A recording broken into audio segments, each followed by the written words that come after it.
Friends, आज हम बात कर रहे हैं जीएमएम फोल्डर की। स्टॉक की बहुत दिन की गिरावट के बाद अब स्टॉक वापस ऊपर की तरफ चलने लगा है।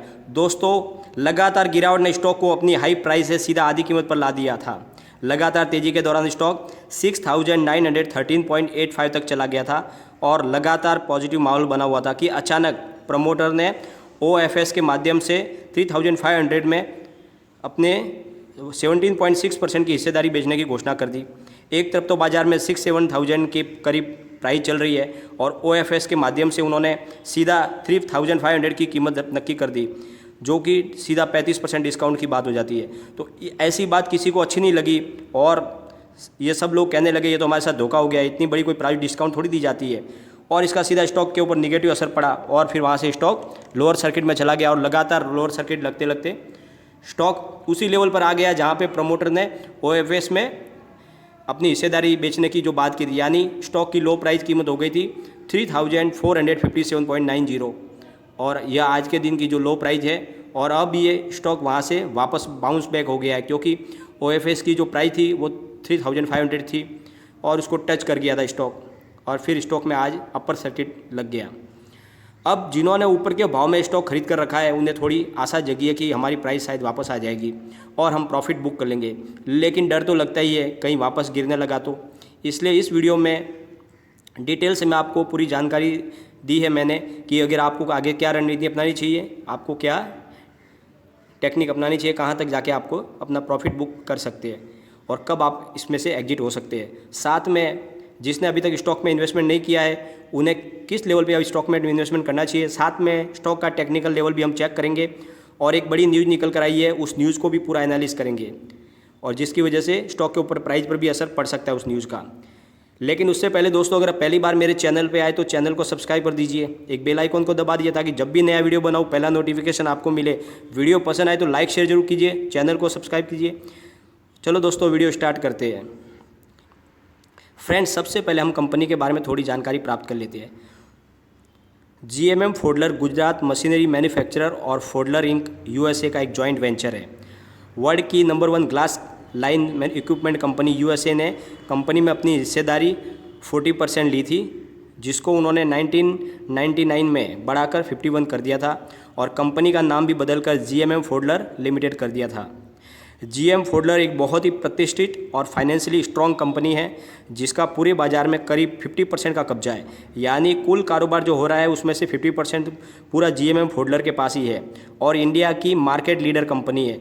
कंपनी केमिकल कंपनियों को और दूसरी इंजीनियरिंग मशीनरी कंपनियों को इक्विपमेंट बना के देती है। कंपनी ने 2008 में एक स्विट्ज़रलैंड की कंपनी को भी एक्वायर किया था और फिर 2015 में DBAG जो एक जर्मन की प्राइवेट इक्विटी कंपनी है उसने फोल्डर इंक यूएसए का अधिग्रहण कर लिया था। अब जरा कंपनी की फाइनेंशियल कंडीशन भी जान लेते हैं दोस्तों। जून क्वार्टर में कंपनी का net profit 163.5 crore, annual profit थी 621.23 करोड़ और ग्रॉस प्रॉफिट जून क्वार्टर की थी 197.95 करोड़ और annual gross profit 820.36 crore. Operating profit की बात करें तो जून क्वार्टर में 264.77 करोड़ और annual operating profit 1055.38 crore. Company का जून क्वार्टर का नेट सेल्स था 1308.97 करोड़ और एनुअल सेल है टोटल कंपनी का 5163.55 करोड़। तो इससे पता चलता है कि कंपनी फाइनेंशियली बहुत स्ट्रॉन्ग है और लगातार ग्रोथ कर रही है। कंपनी का इनकम रेशियो देखें तो दोस्तों 2016 से लेकर 2020 तक लगातार बढ़ रहा है, यानी लगातार कंपनी का प्रॉफिट बढ़ते जा रहा है। और ऊपर से अगर कंपनी के ग्रोथ रेशियो की बात करें तो 2017 में बहुत अच्छा था, फिर 2018 में कंपनी का ग्रोथ थोड़ा गिरावट है, फिर 2019 में अच्छी खासी बढ़त हुई और 2020 में सबसे ज़्यादा, यानी 2016 से लेकर 2020 में सबसे ज़्यादा ग्रोथ इस साल दिख रही है। तो इस तरह से इसका जो इनकम और ग्रोथ का जो रेशियो का जो अगर आप ग्राफ चाहिए तो सामने दिख रहा है, आप उसको पूरा चेक कर सकते हैं, उसको एनालिस कर सकते हैं, आप सामने दिए गए ग्राफ में आप जान सकते हैं। अब बात कर लेते हैं आज के ट्रेडिंग सेशन की। स्टॉक 3457.90 पर ओपन हुआ, फिर वहाँ से सीधा स्टॉक पॉजिटिव मोड में आ गया और लगातार दौड़ते हुए 5% अपर सर्किट पर चला गया। कल की क्लोजिंग थी 3639.85 की। और आज स्टॉक ने शानदार बाउंस बैक किया है, डायरेक्ट लोअर से सीधा अपर सर्किट पर आ गया। स्टॉक का 52 वीक का जो लो है वो है 1357.5 और 52 वीक का हाई है 6913.85। आज बीएसई में करीब 1,35,269 शेयरों की ट्रेडिंग हुई और उसमें से करीब 65,849 शेयरों की डिलीवरी उठाई गई, जो कुल ट्रेड का 48.68% है। और एनएससी की अगर बात करें तो 15,35,426 शेयरों की वॉल्यूम हुआ और उसमें से करीब 6,22,922 शेयरों की डिलीवरी उठाई गई, जो कुल ट्रेड का 40.57% है। स्टॉक बराबर वही से रिटर्न हुआ है जितनी प्राइस ओएफएस के लिए रखी गई थी, यानी 3500 के करीब। अब आगे की क्या दिशा बन रही है वो जानने के लिए हम स्टॉक को टेक्निकल एनालिसिस कर लेते हैं। सबसे पहले हम वीकली लेवल पर चेक करते हैं। मूविंग एवरेजेस न्यूट्रल बन रही है, टेक्निकल इंडिकेटर्स वो भी न्यूट्रल बन रहा है और मूविंग एवरेजेस क्रॉसओवर वो बुलिश बन रहा है, यानी एक सप्ताह के लिए स्थिति थोड़ी सी न्यूट्रल जैसी बन रही है, लेकिन माहौल थोड़ा पॉजिटिव जैसा दिख रहा है दोस्तों। अब बात कर लेते हैं मंथली लेवल की, तो मूविंग एवरेजेस बुलिश लग रहा है, टेक्निकल इंडिकेटर्स वो भी बुलिश लग रहा है और मूविंग एवरेजेस क्रॉसओवर जोरदार बुलिश लग रहा है, यानी आने वाले एक महीने तक ज़बरदस्त स्टॉक में तेज़ी रहने की संभावना दिख रही है।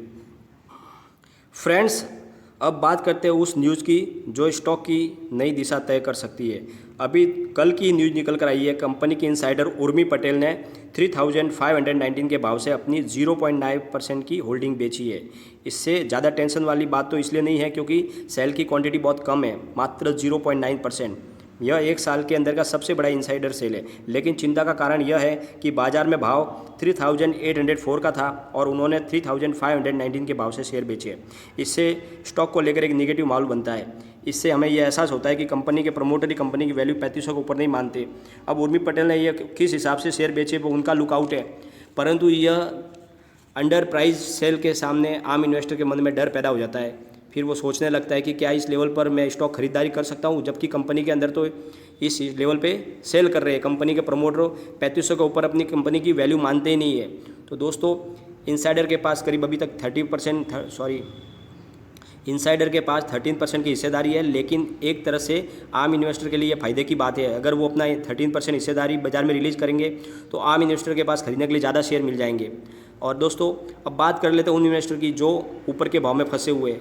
मेरी तो उनसे राय है कि वो नीचे के भाव से थोड़ा एवरेज कर ले ताकि उनकी बाइंग प्राइस थोड़ी नीचे आ सके, क्योंकि इस गिरावट के बाद स्टॉक अब लगातार बढ़ के 48 तक जाने की संभावना है, यानी 4800 तक जाने की संभावना है दोस्तों। तो आप अगर चाहे तो इस लेवल पे थोड़ा सा बाइंग कर सकते हैं, जिससे आपकी बाइंग प्राइस नीचे आ जाए। और जिसने अभी तक इन्वेस्टमेंट नहीं किया वो अभी कर सकते हैं, क्योंकि शॉर्ट टर्म में अच्छी प्रॉफिट मिलने की संभावना है।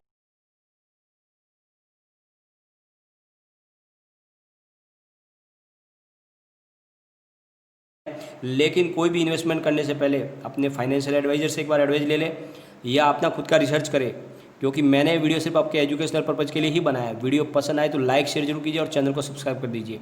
Thank you.